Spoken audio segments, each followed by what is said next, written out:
Would the young Julie ever have imagined that you'd have had such a long career? No, never. When I was 12 and made my debut, sort of debut, I thought that I was merely just a flash in the pan, and if I was lucky it would maybe last a year. And suddenly another job came and another job came, and it's been a phenomenal life. I'm very, very fortunate, and I know it. And I've loved it, and I love meeting people. So this is a great pleasure to be here. Why do you think you've had such confidence? Well, wonderful mentors and a great deal of good fortune. My mother always used to say to me, and she and my stepdad were in vaudeville, and I'll be talking about all of that, but she always used to say to me, don't you get a swollen head, young lady, because there's always somebody that can do what you do, and maybe even better, so do it well, and don't be swollen-headed about it. So I kind of remembered that. Do you ever see a time when you'll rest, put your feet up, and just... Oh, yeah. Career?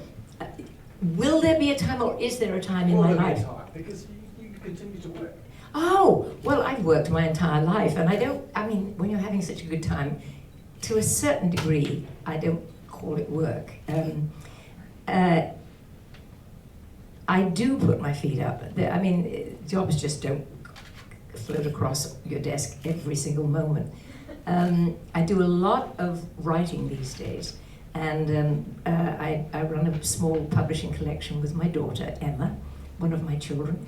And we have a ball doing that. And that's usually done either on the internet if I'm in LA and she's on the East Coast, but together as much as possible. She lives on the East Coast.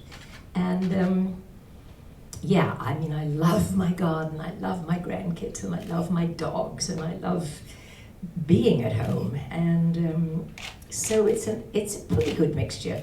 There are periods of intense work, and then I try very hard to just let go.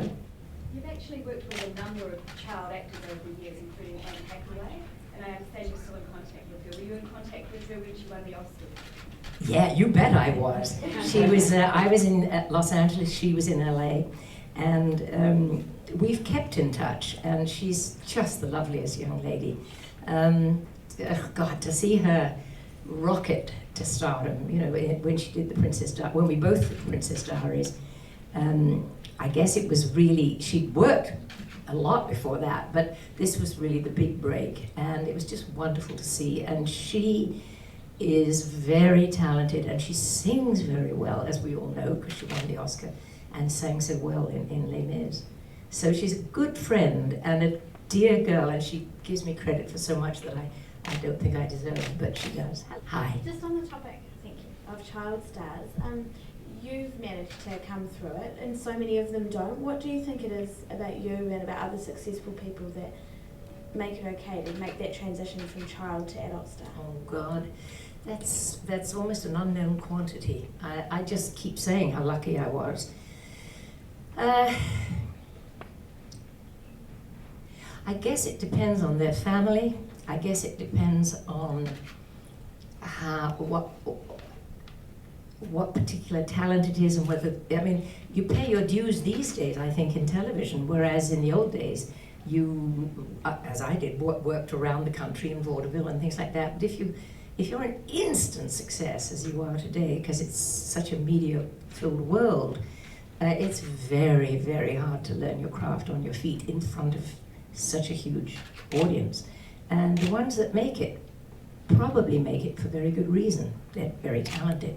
I don't know how to answer your question. It's still a question of good fortune.